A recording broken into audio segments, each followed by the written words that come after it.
Good morning, everyone. How are you today? All right. How many of you took a ride on the golf cart with Vicki this morning? Yeah. She was the intrepid one today. Wow. She just said, my hands are freezing. She's a good sport. All right. So, welcome, everybody. I'm Mimi Johnston. Of course, this is Vicki Wilkins. We are so happy to have you with us today for session easy for me to say. Session 7, Tales from the Great Black Swamp and what the Great Black Swamp Conservancy does, not the Great Black Swamp. We should start this whole thing over again. This is all going to be on the recording, and I'm going to seem like a dope. With historian Mike Gilbert and Renee Scaletta from the Black Swamp Conservancy. Before we begin, of course, we'd like to thank the sponsors who make this series possible. Andrew Calno, you all know, he has been fantastic in supporting us over the last 2 years. Our gold sponsors are the Seneca County Regional Chamber of Commerce, Destination Seneca County, and Klaus Construction. Our silver sponsors are Mercy Health Tiffin and Dr. Robert Dornauer, DDS. Friends of Life at TU, Allen Irie Center, AVI Food Systems, Brenda Collins, Edward Jones, with Elaine Daughtry, Chris Lee, Hannah Loring, and Rachel Tate, the Rotary Club of Tiffin Foundation, the law firm of Lang, Gordon, Rannigan, and Klaus, and Tiffin Women in Action. Now I'd like to turn it over to my colleague, Vicki. Thank you. We're starting today's session with the history of the Great Black Swamp presented by Mike Gilbert. Mike Gilbert is a noted historian and retired educator from Fremont, Ohio. Mike has given his well-researched presentations to the Rutherford B. Hayes Presidential Library's History Roundtable series, the Allen Erie Center, and other lifelong learning programs. His presentation on Abraham and Mary Todd Lincoln was a high point of Life at TU's Spring 2024 series, and we are very pleased to have him back today with us. Let's please give a warm welcome to Mike Gilbert.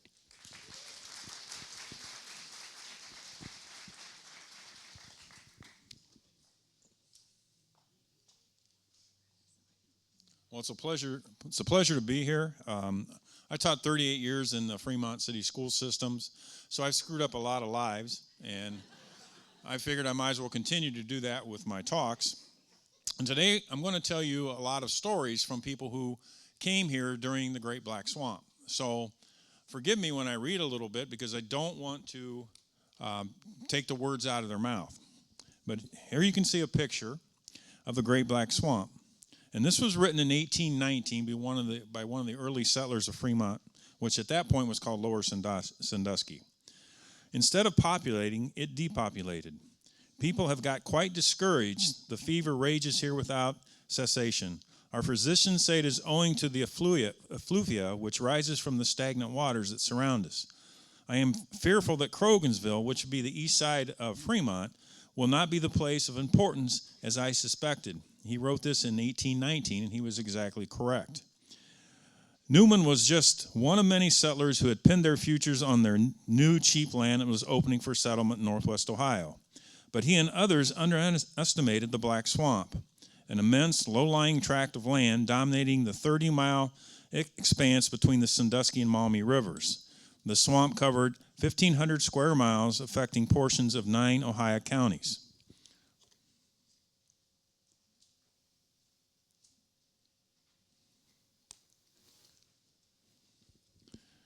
Reverend Joseph Badger, who was a veteran of the Battle of Bunker Hill, got sent to Lower Sandusky. He got a little bit in trouble, so he was sent here from the Cleveland area to work in this area in 1806. And this is what he says. He described the area as generally low, interspersed with gentle swales of excellent land and well timbered. But between the ridges, the streams, and hideous swamps of 2, 3, and 4 miles in width, stretches of mud and water from knee to belly, deep to our horses, extend from 8 to 10 miles. Jungle-like vegetation, marshes, choke streams, and beech, oak, hickory, and elm trees reaching 100 feet tall covered the entire region. The swamp was home to deer, raccoon, packs of wolves, snakes, rats, horseflies, and worst of all, massive swarms of mosquitoes. The Black Swamp was dark, depressing, and lonely. Even the hardiest, most experienced of pioneers were overwhelmed by the forbidden landscape. They expected to gird trees, grub out stumps, dig wells, and build cabins, but few were prepared for the added misery of the ever-present mud, mosquitoes, and malaria. More than one-third of the settlers gave up and moved on. For those who remained, grim death came in the form of many starvation and disease. The sickly season brought typhoid, meningitis, encephalitis, and most assuredly malaria, known as ague, to the pioneers. To keep the mosquitoes at bay, pioneers wore netting over their heads, carried smudge pots everywhere, and kept fires burning continuously. But more than 80% suffered from malaria's raging fevers and shaking chills. Unable to hunt, clear land, plant, or harvest, settlers were soon reduced to poverty and starvation. So quite a nice topic, huh? Let me get this to move here. Okay, this is an area that shows you where the Black Swamp is. As late as 1860, 50% of all deaths were children under the age of 18. Nearly all died from communicable diseases.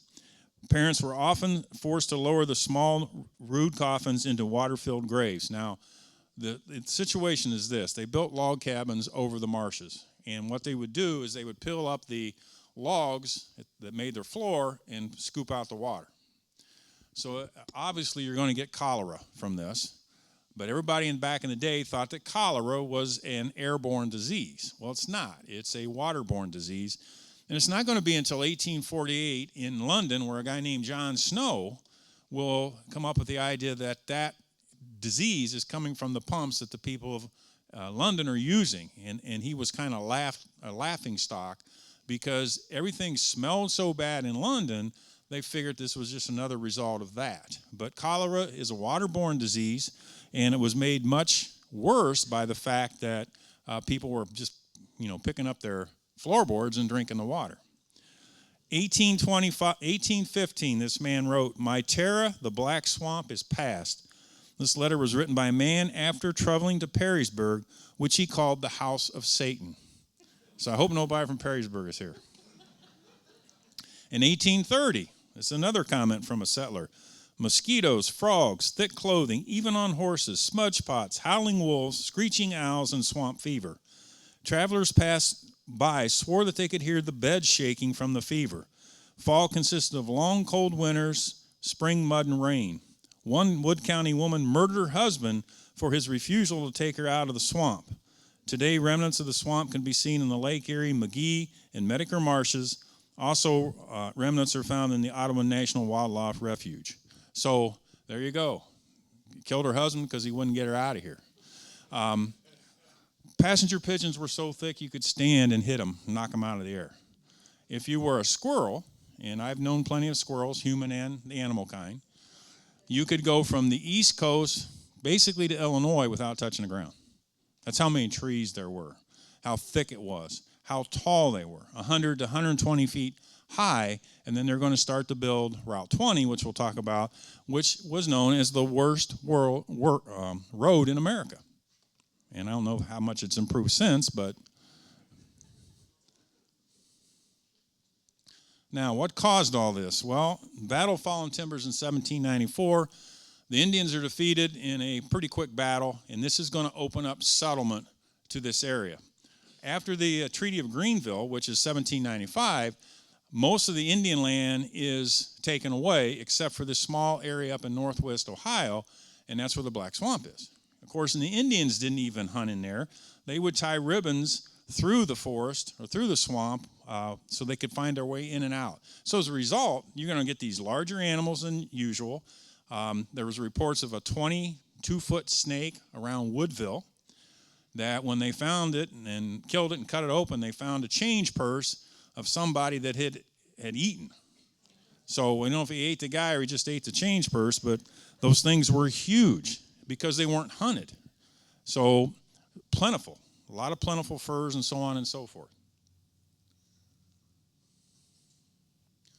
Now, who comes to Ohio? 1803. Now you got speculators coming. You've got the poor but industrious. You've got naive innocence in industries like the explosive industry, which was used of dynamite to trees. They're eager to make a profit. The newcomers were harassed by various animals, Indians, and of course the elements. Early cabins were without doors. Only quilts strung across the opening, and various critters would stick their noses through openings in the cabins. We had a fruit fly last night. I thought my wife was going to lose her mind.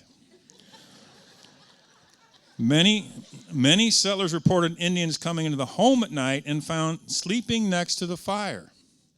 In the morning, laughter would fill the air as they sharpened knives on the grindstone in the yard. Horseflies as big as bumblebees, along with gnats and mosquitoes, approached in swarms across the horizon. Horses wore protective clothing in all weather to protect them from the insects, while humans wore long sleeves, gloves, and coverings around faces in an attempt to keep the bugs out of their mouths and nose and ears. Every family employed smudge pots when milking cows, eating dinner, or when sleeping at night. Water was everywhere, with families lifting a board inside the house and scooping out the water for necessities. The trees were so massive, clearing the land was nigh impossible. So there you go. That's the Great Black Swamp that we're talking about. And that's the first settlers are coming here to try to clear this.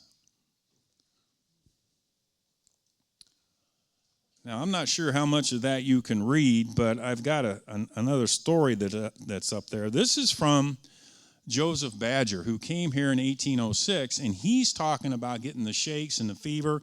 It was not uncommon to find people naked wandering around the Black Swamp because of these hot flashes they would get. And it was so bad, farmers knew exactly when these things would come on, so that at 1 o'clock in the afternoon, they would lay down until the shakes went away because they couldn't function until that was done. Settlers swore they could walk by the houses and cabins and see the cabin shake. Now, that might be a little bit of hyperbole, but it wasn't the first time that I've heard that story. But you can see here, I could not mount my horse without help. On the 15th, just before I arrived, the whole of my left side was struck with a paralytic shock, so it was difficult for me to walk or use my left hand. My left eye and the muscles of my face were so affected, the eyelash had lost its power. My mouth was drawn out of shape, and my tongue so affected that I could not speak freely or take food without difficulty. That's how I looked this morning. Now, he got sent here. Like I said, he got in trouble. He got sent here. He comes to Lower Sandusky in 1806. To tell you how bad it was, we had a courthouse built there in 1828 that they moved 2 blocks to where our library is today because it was too far out in the country. 2 blocks. So when we're talking about what they're trying to deal with, it's kind of amazing. By the way, he lived to be 90 years old. He survived all this, and he's buried out there by Fort Meigs. So, you talk about tough old bird. Badger was one.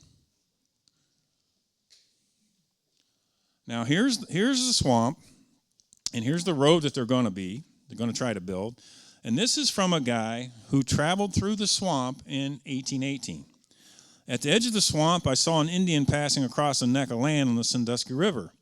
I hailed him for the purpose of obtaining some information to the best way through the trackless wild, but he either could not speak English or pretended that was the case. It is said that they frequently do so. Traveling through such a depth of water where the ice breaks at almost every step is exceeding laborious. During this day, too, I passed several deep and rapid creeks in the usual way. At dusk, I fell in with about 20 Indians of the Wyandot tribe. They had recently come from the vicinity of Fort Meigs and were traveling to some hunting ground. After wading some ways, I reached the channel, and with the aid of a falling tree and some floating logs, I crossed it. The current, however, was so rapid that upon the falling tree lying under the surface, I could scarcely stand. A single misstep would have been fatal. And that's just the good part. Walking through the ice cracking, water up to your elbows. I don't know what he's doing out there. You'd think there would be a better way for him to travel through the swamp. But you can see the area up here. All of the towns that you see are on the edge. Lower Sandusky, Findlay, Defiance. The only town that's in the middle of the Black Swamp is Bowling Green. I don't know what that says about Bowling Green, but It was named for its flat land in all directions. It was named by the first settlers as they viewed the area from the southern edges. Indian villages were located on the high ground. If you could draw a line around the swamp, you would see the towns of Toledo, Waterville, Defiance, Fort Wayne, Ottawa, and Fremont. The only major area in the middle is Bowling Green. Settlers told about water up to their saddlebags. Many of the first inhabitants described the swarming attacks of mosquitoes that left the horses dripping with blood, literally driving the horses out of their mind. The black oozing mud encompassed everything, and they became lost in the tangle of trees, having to hack their way through. What a pleasant afternoon, right?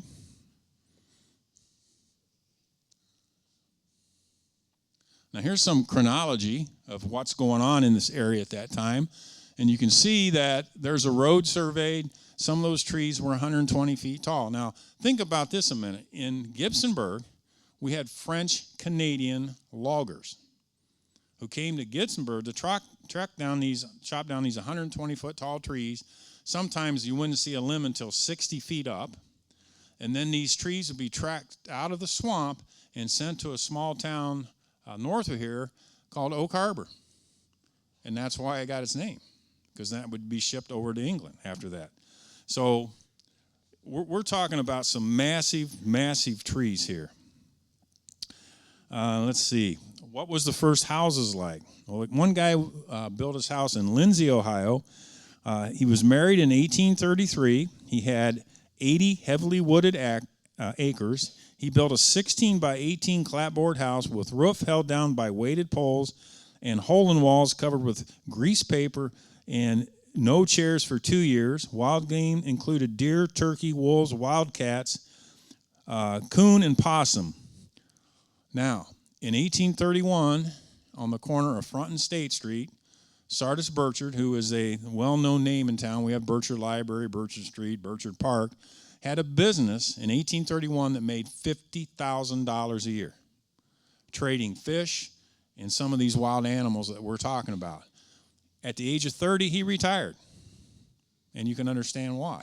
And that's because it was one of the largest shops east of Cleveland, west of Cleveland, and north of Columbus, in just little old downtown Fremont. Now it's a vacant area, just like, now we put parking lots up where something neat used to be.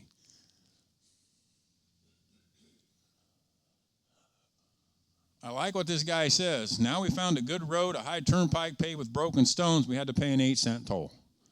You had a tavern every mile. Next time you're on Route 20, and don't do it while you're driving because it's dangerous, check out all the mile markers. They are exactly 1 mile apart. They go from Fremont, Franklin Street. They basically should start on the river, but they don't. They start on Franklin Street in Fremont, and they go all the way to Perrysburg. And if you look at them closely, and I'll show you one here in a minute, it will say LS to P, and that tells you how many miles it was from Lower Sandusky, Fremont, to Perrysburg. They've all been redone by a Boy Scout. They're amazing now, and they're exactly a mile apart. It's the longest continuous mile markers in the United States, and it's just up Route 20. But don't do it when you're driving. So this is the pike. This is Route 20, and here's how they built the pike. They started pulling out stumps and tossing the side of the road as a makeshift fence against the wilderness. The logs are placed in the center of the road and burned, and then mud is scooped into the middle of the road with ditches on each side. In less than a year, the road is impassable, and the travelers take to riding along the ditches. In 1835, the future Route 20 is considered the worst road in America, a title deservedly earned.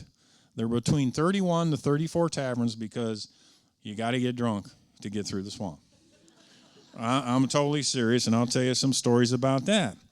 Rumors prevailed that some tavern owners would flood the holes in front of their inns to keep travelers there for an extra night. That is absolutely true. The poor design of the road made the mud holes inevitable, as the builders had actually dammed up the natural drainage that extended to the northeast.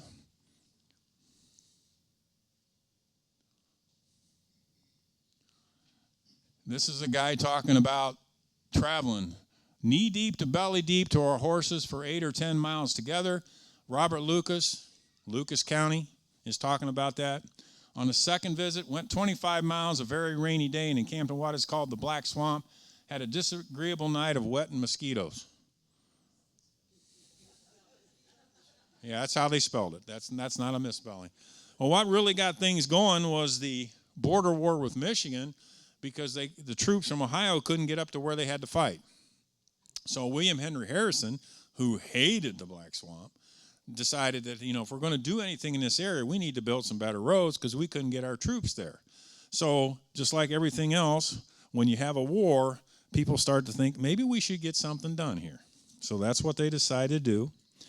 The road, Route 20, was cut through prairies, oak openings, and limestone outcroppings.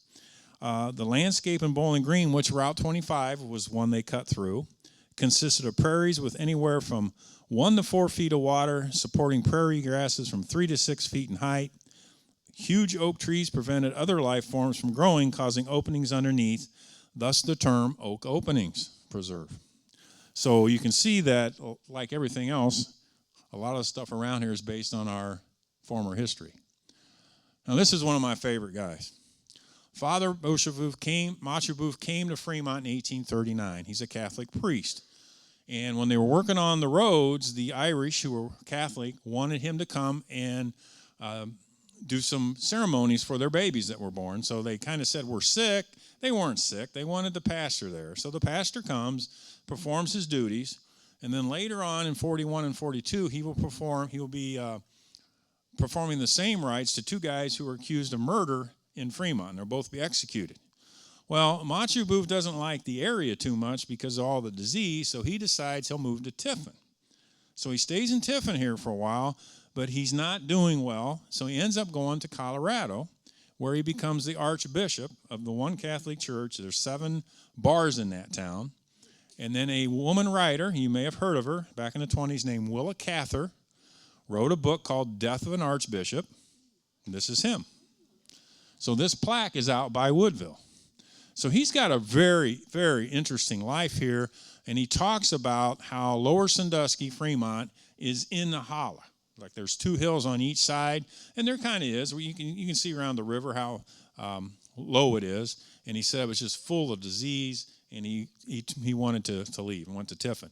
Now, in 1842, Charles Dickens came through Lower Sandusky and Tiffin, and you're going to have to read what he says about you guys. He does not like Tiffin. He does not like the people in Lower Sandusky and Tiffin because he says we have this low, menacing forebrow and that we don't seem very happy. And I want to say, Charles, look where we're living. You wouldn't be happy either.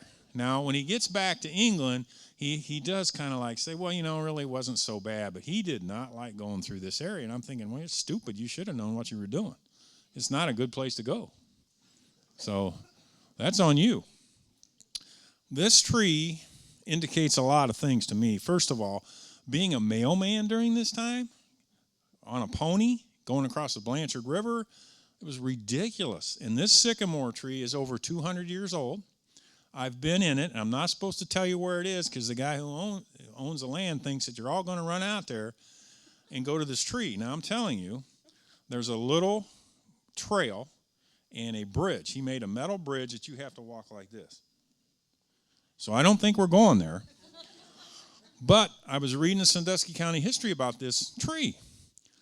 It goes back before, in the 1800s, an example of a tree from the Black Swamp. It's about 6 feet or so high because I can stand into it. And back in my day, I used to be 6'3". I'm probably not as tall now. It's burned inside because when you read the story, that's where the mailman hid from the wolves and the Indians who were chasing him. And you can see the burn marks.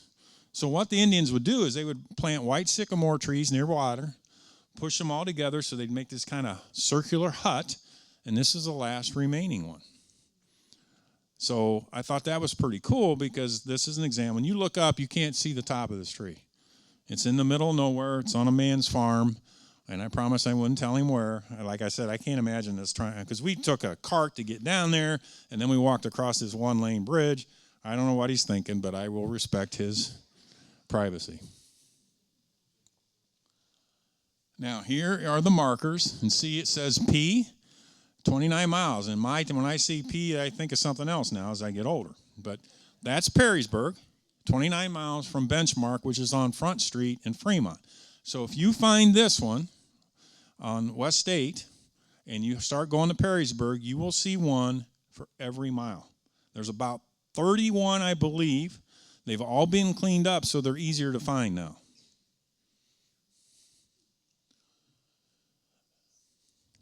Now, Lindsay is a 10-minute drive from Fremont, maybe. Took 4 days to get from Fremont to Lindsay. There was a tavern, it still exists, 1 mile, exactly 1 mile from the river in Fremont. That's because 1 mile a day was considered good. They went straight up State Street Hill, which was much deeper. They stop at a tavern, then they'd move on to the next one, and hopefully they could go maybe 2 miles in a day. I like what the white man came and took possession of the Black Swamp before the Creator was ready.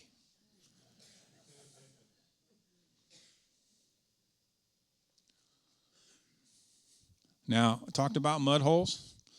You'd come and stay, especially this one guy I'm going to talk about. His name is Andrew Craig. He had a tavern. He would go out at night and water around his place.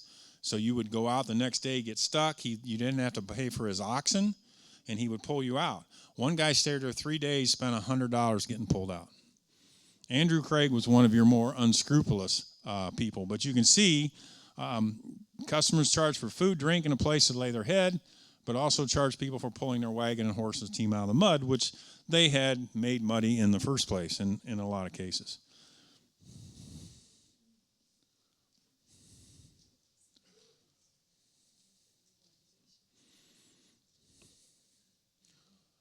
That's a horse stuck in the mud. If you got off the track, that's what would happen to you. And then there's a pretty cool story where a couple is traveling on Route 20 and they see a hat, and that's all they see. So they grab the hat, and the guy says, "Hey, give me back my hat." And out of the mud comes the guy on a horse. Now, is that true? I don't know. It's a great story, though.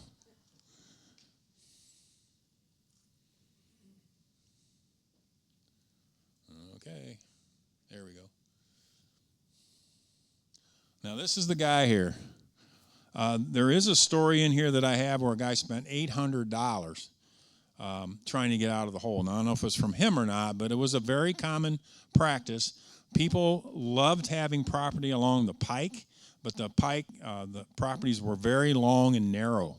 So if you had property along the pike, you could put up a tavern, and that's how people made money. But Andrew Craig is living next to this family who couldn't be any nicer. So just think, if you stopped at the Craig family, they're going to take you for everything you get. If you stopped at the Moore family, they didn't even charge you. And that still exists on the corner of Route 20 and 51. There's a house, I think it's on it'd be on the northwest side of Route 20 and 51. And that was a tavern, and that was where the Moores lived. And Moore came into Fremont, and he started a carriage factory in our restaurant, the Garrison. If you've ever been there, that's where the Moore factory used to be.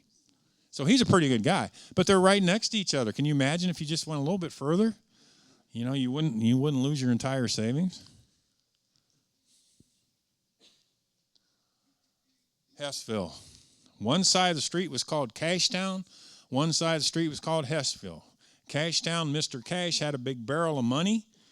That's where the name came from, Cashtown. He leaves. Mr. Hess stays there. Therefore, it becomes Hessville. But look at that a minute. There was so much traffic that people would just hours watch these people heading west in front of Hessville. Then, I don't know if you know this, but they also have the guy who built the merry-go-round at Cedar Point. His barn is still there. So it's got some interesting stories, but 20 feet banks of muck, 3 feet high, building campfires and sleeping in wagons, 12-hour days to build the roads, oxen up to their bellies. And I didn't even talk about the wolves. The wolves around here were untouched by the Indians because they couldn't get anything for their pelts. And if you walked across, like in Arch Street, which is close to our library, if you walked across the street, your husband would be carrying a shotgun to shoot the wolves. because they were crazy. And I'm sure they were the same way here. Here's a good story. This is on Route 20. They tore it down when they widened the road. This guy's name is Permit Thomas. In March 1846, Thomas was on his way to work for Patterson in Lower Sandusky. With his jug in hand, now he's walking through this swamp drunk. Thomas stopped at the McBride Tavern on the Maumee and Western Reserve Turnpike near Sugar Creek. At 2 o'clock in the afternoon, McBride thought he was intoxicated. Thomas then moved on east toward the Nicholas Box Tavern, located at what is now the corners of Route 51 and 20. He remained there until dusk, drinking heavily from the whiskey the entire time. And the next morning, they found him run over in the muck.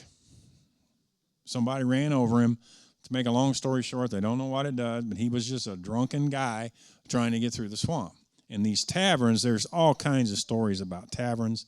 I'm not going to share with you them all, but there's like a mile apart, and they all have their own story. This has the biggest dog in the world. When I went and knocked on the door here, this has been a few years ago. I don't know if she's still there. The dog jumped on the door, and the whole house shook. And she said, "You can come in." I said, "No. No, I can't." It was like a Great Dane or something. And the lady there was a leather worker. And she would allow people to stop on their way somewhere. If they didn't have enough money, they could stay out in her barn, which I thought, wow. And when you study the Howard Tavern, he did the same thing back in the 1830s. He was a leather worker. They're no relation, but he would hire kids to go down on the ridges and chase the deer down, and then he would shoot the deer. And if you wanted bullets, you would come to the Howard Tavern, and he had some of the best bullets in the area. And you go into that farm, you can see where he hung the deer. So I just thought it was cool that you had two leather workers working there that were kind of nice to people who needed to find their way. This was really hard to find. Now it's been cleaned out. And we took the picture. She said, "Well, I don't want you to show all my junk in the picture, so this is the one she allowed me to show." I should have took the dog because the thing was enormous. Here's the story of the Empire House. This is at Stony Ridge. A man and a woman appeared at the Empire House one evening. It was evident they had been quarreling violently. They registered and shortly went to their room. About 2 a.m., the people were awakened by a woman's screams and found the huge barn on fire. All the men rushed to get the horses out of the barn. They succeeded in getting the horses out, but a large bull quartered in or near the barn was badly burned and had to be destroyed. Charles Furry loaded the gun with an extra big load. He destroyed the bull, but the gun exploded and blew his thumb off. In the excitement, the couple were forgotten. They were never seen again. It left many unanswered questions. Now, that floor, the top, was a dance floor. And when you danced, the floor would move. And that's pretty common. So I don't know about you, but I have enough trouble moving. I don't need the floor to do it. But that's what it looks like today. I don't know if you've ever been on a corduroy road. I lost a muffler up in Michigan when I was around the town called Wolverine. But what they did was they cut down logs, they put them side by side, and they made their roads. And if you dig under Route 20 far enough, you'll find those perfectly preserved logs because the swamp is a perfect preserver of it. So that's one way they tried to get through the swamp. That's Route 20 for the most part. Remember the story about the guy with the hat, the money to get out of your holes? There's trying to get the horses out of the muck. And there's an example of a tavern. So tons of stories here.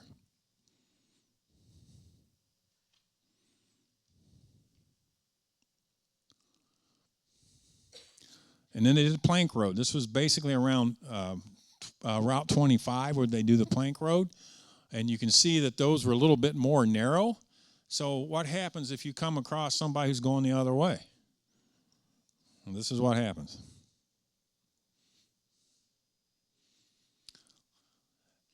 Depending on what you're driving, if you're driving a cart that's considered to be bigger, the other person would have to unload everything off their cart, get off the way, and let the other person pass. Road rage? I get tired and it always happens. They pull out in front of me. They go 20 feet and they turn left. And no one's behind me, and my wife is just saying, calm down. I said, for gosh sakes. But that you had to unload everything if you were the one that was the rates of toll. The losing vehicle. Now, here's the Erie Canal. They built this, again, as an alternate form of transportation. Working on the canal were 32 ounces of whiskey, so you got some more drunks. High wages. The men slept in tents on the outlook for snakes. Took 13 years of nonstop work to complete the canal, and within 12 years it was obsolete. In the winters, the canals froze earlier and longer, and the waterways that had a current. It was only 4 feet deep. The boats traveled 4 miles an hour, so they couldn't wash away the sides of the river.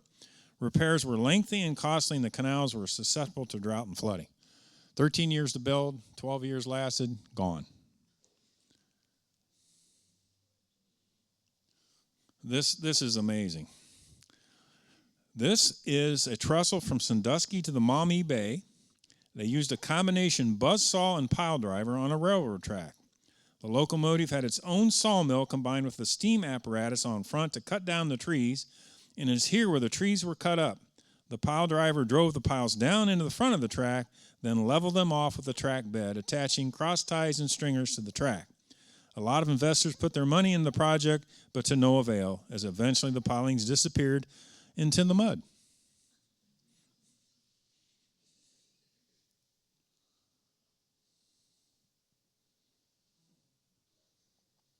Wolves were so plentiful when they built Fort Stephenson in 1813, the wolves were attacking the oxen, and they're going about 2 miles from the woods to the fort.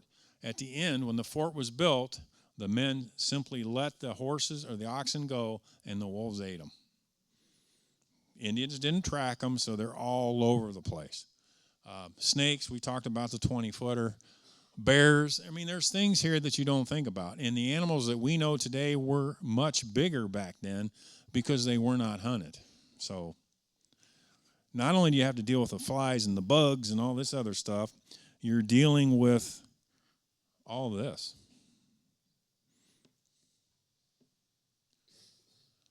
Here's the bugs.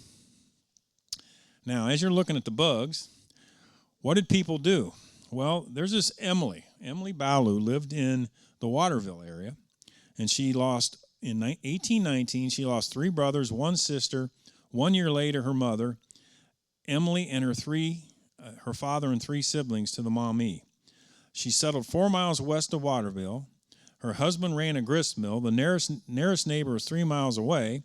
She tried to burn out a groundhog, which ended up burning down everything except the cabin, and no one knows what happened to the groundhog. People were digging potatoes for $1 a day during this period of time, and you're dealing with these bugs who were just drove people literally crazy. Smudge pots were everywhere. They were under your bed at night, on. When you ate, they were underneath your table to try to keep the bugs away. And I have to tell you this story. I might be stealing something from you, Renee, because I kind of saw your PowerPoint. Hopefully not. Port Lawrence and Vistula. You ever hear of those 2 towns? You will in a minute. 2 riverside towns a mile apart. Port Lawrence is intersection of Monroe and Summit. Vistula was the intersection of Summit and LaGrange. Dividing the villages was a hogback, a 15 to 20-foot hill that ran along the Maumee and the Summit. Villagers fought. One side was a mud creek. The other side was a marshy area with a river. In 1833, Port Lawrence and Vistula applied for city status. On January 7, 1837, Toledo was officially born. Financial panic of 1837, there was a severe drought in 38, dried up parts of the Black Swamp. It was earlier named Frogtown from the legions of frogs from the 1838 drought, and the massive decaying swamp vegetation led to miasma, odorous clouds that made people close windows at night. And this is what a person wrote. Toledo is a new town at the mouth of Maumee River. Of all the new towns I ever saw, I think it is the most miserable.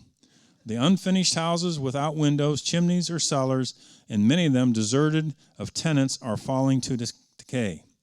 In 1854, the hogback is excavated and graded, filling in marshes leading to docks, warehouses. Toledo is the only courthouse with mosaic of a frog on the floors. So, Frogtown.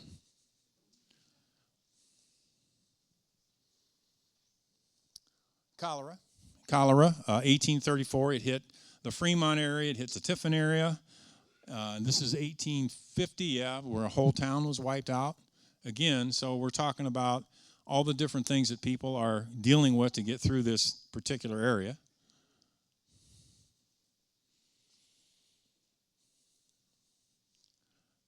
This is what people took trying to get rid of the ague. Came in two forms. One started with chills leading to the shakes. People afflicted with this form claimed they could feel the shakes coming on. Whole families that were sick couldn't hold a glass of water. Farmers even came in from the fields on a regular basis because of the shakes. Travelers remarked on going by houses that actually shook from the ague. Another aspect of the illness came in the form of a high fever where the patient burned with heat, sweating enormously, and a need to shed their clothes. They also were afflicted with a distinctive odor and ravenous appetite. Yum. Various tonics were used. Blood tonics, chill tonics, opium cures were commonly used, but only quinine had any real effect on disease, although it was not a cure. Condiments like salt, pepper, and quinine were common additions to meals. Quinine was sprinkled on food before eating or taken on a heaping knife blade after the meal.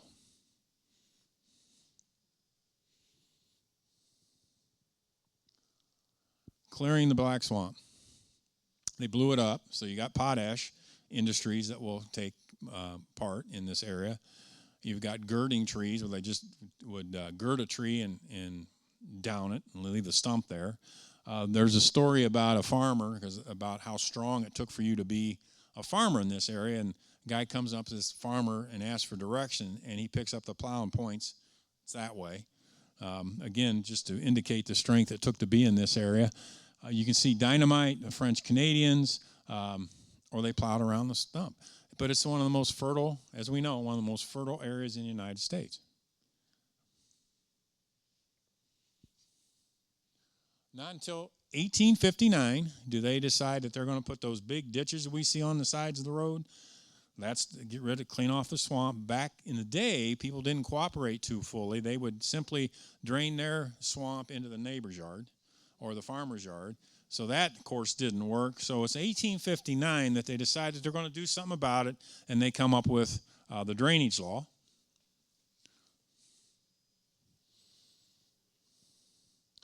And this is one of those tiling machines from back in the day.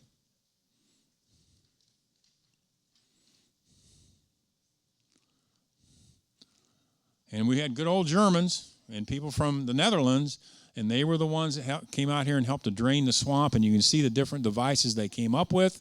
I know in the Riley Township area where I'm from, in the Fremont area, they hired some guys from the Netherlands to come and help drain the swamp out in the north of Fremont. So this is what they came up with, and as soon as this started to work, then people were able to settle and farm. But up until 1870, the Black Swamp was pretty much the Black Swamp as we know it.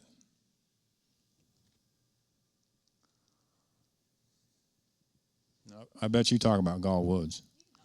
I'm not going to say much, but this is where you can go if you want to see what it used to look like back in the day.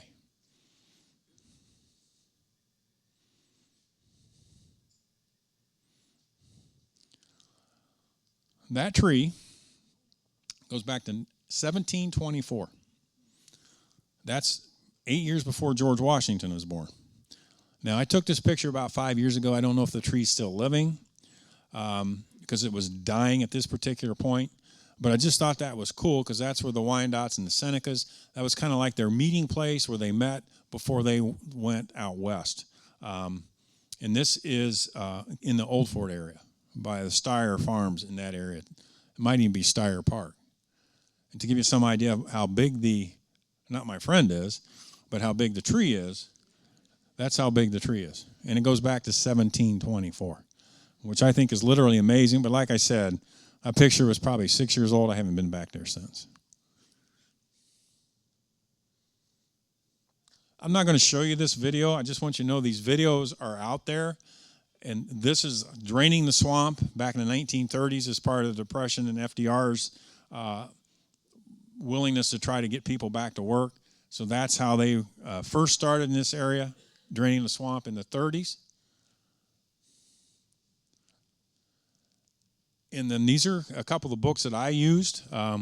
Jim Mollenkopf has written 3 or 4 books. He's got all kinds of stories. There's a really cute story about a guy who's driven insane by mosquitoes, and his friend is up on the roof, the thatch roof, and he's sleeping up there. He said, "How can you sleep with all these mosquitoes?" He said, "Oh, if you sleep up here, they get so wet with dew that they leave you alone." Thanks for telling me, because he couldn't sleep that night. This video over here, it's a video of the Black Swamp. And again, it's way too long to show, but it's out there if you want to watch it. And it really hasn't changed much because they're talking about clearing the Black Swamp. Do you have questions? Yes. Tell me again why they came here.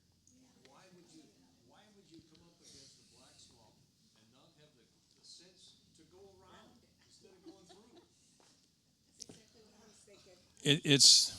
So the question was, why would you go to the Black Swamp and not have the sense to go around it? I think these people they knew the fertility of the land. They had no idea what they were getting into, for one reason. And all these false advertising that was sent out to Europe about how great the land is. So they were lied to get them here.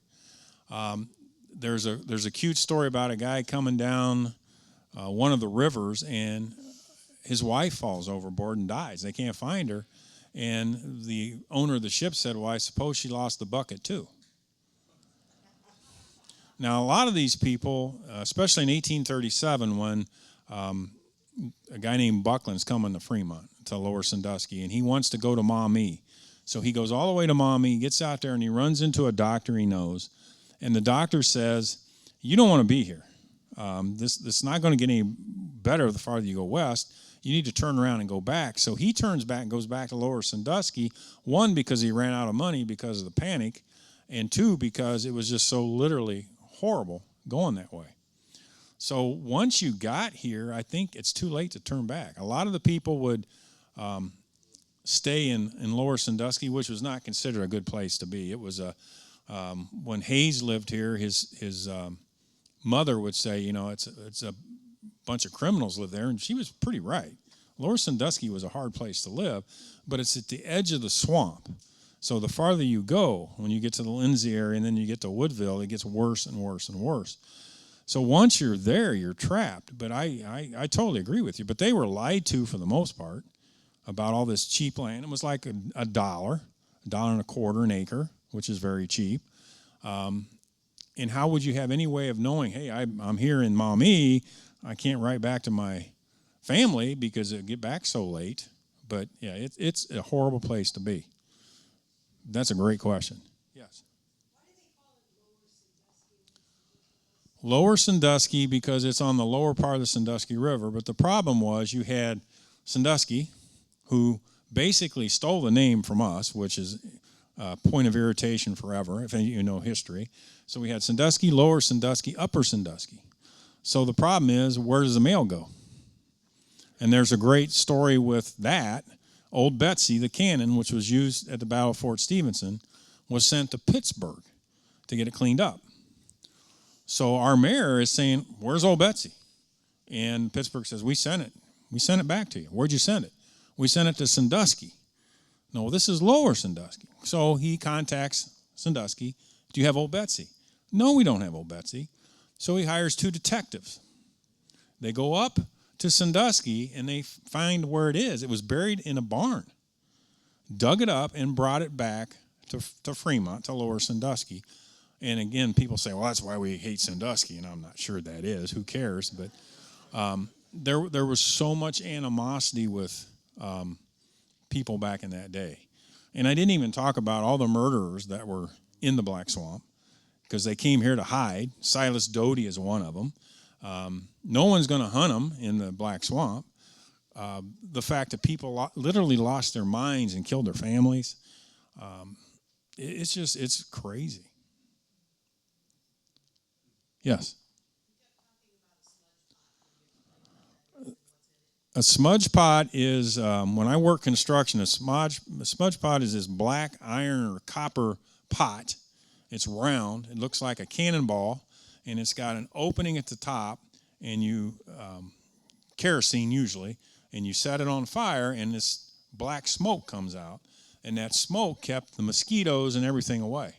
So if you lived in the Black Swamp in the area, you had it under your kitchen table or next to your bed, or you would carry it out to the farm or wherever you're going just to keep the bugs off. Because if you didn't, they literally drove you crazy. Horses literally would have to be shot because they went crazy from the flies that were constantly biting them. And then and we're talking swarms of mosquitoes. I mean, it's like you could see them, like bats coming at you, or passenger pigeons, which, pretty much extinct today. I don't think we have any more. We would just sit out there with a club and knock them out of the ground, off the air. Everything is bigger because it's not being hunted. To survive the Black Swamp, I don't know, you had to be a special kind of person, personality, and also genetically, I would think. It was a tough place to live and terrible for children. Yes? Well, in the beginning, the drained water went in your neighbor's field because they would drain it from their field to the others, and that's why they came up with the ditch law. People were very willing to help each other during this time, but ironically, they weren't so well trained with the water. They didn't know what to do with the water, so it would be drained off to another person's land, and then this ditch law came in. That's why we have these huge ditches on the sides of the road. That was to try to get the water to go someplace. And that makes a big difference. And then because of our German, Dutch, and so on heritage, we had people that knew how to drain swamps. And some of these guys would be hired from other countries to come in and do that. And I've talked to farmers who said you still find some of these wooden drainage ditches that were put in when they're digging through. Yes?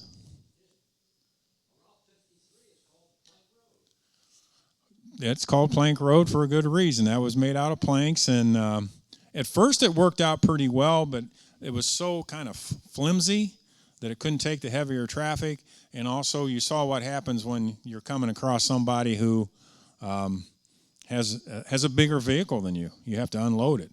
So, and it rotted a little bit more easier. The corduroy roads lasted a little bit longer, but man, they were hard on the bones.